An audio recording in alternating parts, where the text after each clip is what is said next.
Hi friends, welcome to Pennam's kitchen. ఈరోజు వీడియోలో కర్ణాటకలోని Mangaluru special set dosa original secret రెసిపీని మీకు చూపించబోతున్నాను. దోశ చూసారా ఎంత స్పాంజీ లాగా ఉందో, టేస్ట్ కూడా చాలా అంటే చాలా బాగుంటుంది. ఈ వీడియో చూసి ప్రతి ఒక్కరు కూడా తప్పకుండా ఈ దోశని ఒక్కసారైనా సరే ట్రై చేసి చూడండి. మీ ఇంట్లో వాళ్ళు అందరూ కూడా ఖచ్చితంగా ఇష్టంగా తినేస్తారు. సో ఇక ఏమాత్రం ఆలస్యం చేయకుండా ఈ సీక్రెట్ సెట్ దోశని మనం ఇంట్లోనే ఎలా ప్రిపేర్ చేసుకోవాలో వీడియోలోకి వెళ్ళి చూసేయండి. ఈ సెట్ దోశని ప్రిపేర్ చేసుకోవడం కోసం ఫస్ట్ మనం పర్ఫెక్ట్ కొలతలతోటి దోశల పిండిని ప్రిపేర్ చేసుకోవాలి.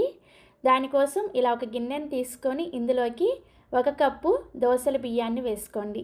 కర్ణాటకలో అయితే దోసల బియ్యం అని స్పెషల్గా దొరుకుతాయి. మీకు దొరకకపోతే రేషన్ బియ్యాన్ని అయినా సరే వేసుకోవచ్చు.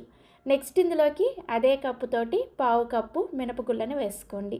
అలాగే 1 టీ స్పూన్ మెంతును కూడా వేసుకొని ఈ బియ్యం మినపప్పుని 2-3 సార్లు శుభ్రంగా కడిగేసి ఈ నీళ్ళన్నీ కూడా తీసేసి మళ్ళీ తిరిగి నీళ్ళని పోసుకొని వీటిని ఖచ్చితంగా ఒక 3 గంటల సేపు నానబెట్టుకోండి.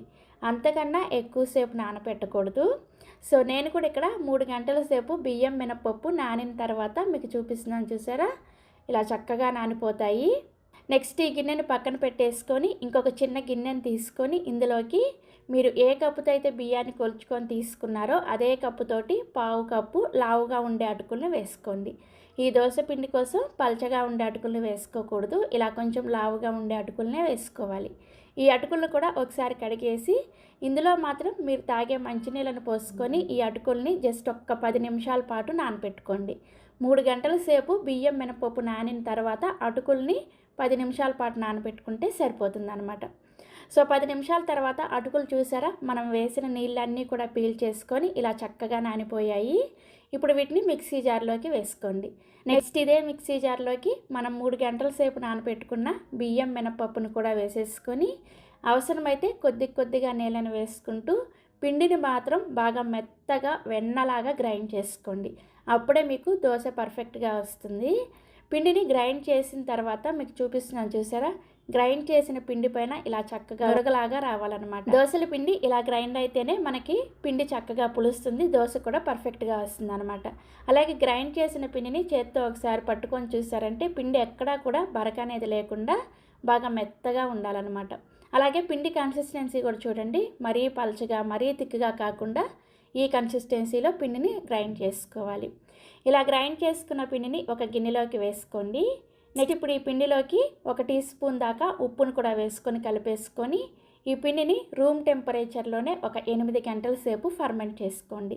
మీరు చక్కగా ముందు రోజు నైట్ ఈ పిండిని గ్రైండ్ చేసేసుకున్నారనుకోండి, నెక్స్ట్ డే ఉదయాన్నే చక్కగా దోశలు వేసేసుకోవచ్చు. సో నేను కూడా ఇక్కడ ముందు రోజు నైటే గ్రైండ్ చేసేసుకొని నెక్స్ట్ డే ఉదయాన్నే మూత తీసి మీకు చూపిస్తున్నాను, చూసారా పిండి ఎంత చక్కగా పులిసిందో చూసారా, పైకి చూస్తేనే మనకు అర్థమైపోతుంది. ఆ చక్కగా పొంగిన పిండిని గరిటతో ఒకసారి బాగా కలుపుకొని ఇందులోకి ఒకసారి సాల్ట్ని చెక్ చేసుకోండి. మనం ఆల్రెడీ పిండిని ఫర్మెంట్ చేసే ముందు సాల్ట్ని వేసుకున్నాం కదా, సరిపోకపోతే మరి కొద్దిగా సాల్ట్ని వేసుకోండి.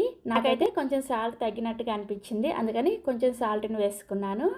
ఇందులోనే మంగళూరులో వేసే సెట్ దోశ కొంచెం లైట్గా ఎల్లో కలర్లో ఉంటుంది అనమాట. దానికోసం వాళ్ళు కొద్దిగా పసుపును కలుపుతారు. సో మనం తీసుకున్న పిండి క్వాంటిటీకి ఒక 1/2 టీ స్పూన్ దాకా పసుపును కూడా వేసుకొని ఉప్పు పసుపు పిండిలో బాగా కలిసేటట్లుగా కలుపుకోండి. కలుపుకున్న తర్వాత పిండి కన్సిస్టెన్సీ చూసారు కదా, ఈ విధంగా ఉండాలి. మనకి ఈ దోశల పిండి రెడీ అయిపోయింది. ఇప్పుడు దోశ వేసుకోవడం కోసం స్టవ్ మీద నాన్ స్టిక్ దోశ పెనాన్ని కానీ ఐరన్ పెనాన్ని కానీ ఏదైనా పెట్టుకోవచ్చు. ఏ దోశల పెనం పెట్టుకున్నా కానీ దోశ పర్ఫెక్ట్గా వస్తుంది. ప్యాన్ వేడైన తర్వాత మనం ప్రిపేర్ చేసిన ఈ పిండిని 2 గరిటెల వరకు ఈ దోశల పెనం మీద వేసేసుకొని దోశని అస్సలు స్ప్రెడ్ చేయొద్దు. ఈ దోశ పిండి ఉన్న కన్సిస్టెన్సీకి ఎంతైతే దోశ స్ప్రెడ్ అవుతుందో దానంతట అదే స్ప్రెడ్ అయిపోతుంది. సో ఇలా దోశ వేసుకున్న వెంటనే మంటని మీడియం ఫ్లేమ్లో ఉంచుకొని దోశని కాల్చుకోండి. దోశ వేసిన వెంటనే దోశ పైన చూసారా ఎంత చక్కగా హోల్స్ వస్తున్నాయో, ఇలా హోల్స్ వస్తేనే మనకి దోశ స్పాంజీ లాగా వస్తుంది అనమాట. ఇలా హోల్స్ వచ్చిన తర్వాత దీని మీద 1 టీ స్పూన్ దాకా నూనెని కానీ లేదంటే నెయ్యిని కానీ వేసుకొని ఈ దోశని ఒకవైపు చక్కగా కాల్చేసుకొని రెండో వైపుకు కూడా దోశని రెండో వైపు కూడా కాల్చుకోండి. సో రెండు వైపులు కూడా చక్కగా ఇలా దోశ కాలిన తర్వాత సర్వింగ్ ప్లేట్లోకి తీసుకోండి. ఇదే విధంగా మిగిలిన పిండితో మీకు ఎన్ని దోశలు కావాలంటే అన్ని దోశలు వేసేసుకోండి. దోశలన్నీ వేసుకున్న తర్వాత మీకు ఒకవేళ పిండి మిగిలితే చక్కగా ఫ్రిడ్జ్లో పెట్టేసుకొని నెక్స్ట్ డే ఉదయాన్నే కూడా మీరు ఈ పిండితో దోశలు వేసుకోవచ్చు. ఇక్కడ నేను చూపించిన మెజర్మెంట్స్కి మీకు ఒక 10 నుంచి 12 దోశలు రెడీ అవుతాయి అన్నమాట. సో ఇలా చక్కగా దోశలు వేసేసుకొని మీకు నచ్చిన చట్నీతో సర్వ్ చేసుకోండి. నేనైతే పల్లీ చట్నీతో సర్వ్ చేసుకున్నాను. మన ఛానల్లో ఆల్రెడీ చాలా రకాల చట్నీ రెసిపీస్ ఉన్నాయి. మీలో ఎవరికైనా కావాలి అంటే చట్నీ రెసిపీస్ లింకులు అన్నీ కూడా ఈ వీడియో కింద డిస్క్రిప్షన్లో ఇస్తాను, ఒకసారి చెక్ చేయండి. సో ఇక్కడ నేను మీకు ఒక దోశను చూపిస్తున్నాను, చూసారా ఎంత మెత్తగా స్పాంజీ లాగా ఉందో. నిజంగా చూడగానే ఇప్పుడే తినాలనిపిస్తుంది కదా. మరి ఇంకా ఏమాత్రం ఆలస్యం చేయకుండా వెంటనే ఈ దోశలని మీరు కూడా ట్రై చేసేయండి. ట్రై చేస్తారు కదా, ట్రై చేసిన తర్వాత మీ ఫీడ్బ్యాక్ని నాతో షేర్ చేసుకోవడం అస్సలు మర్చిపోవద్దు.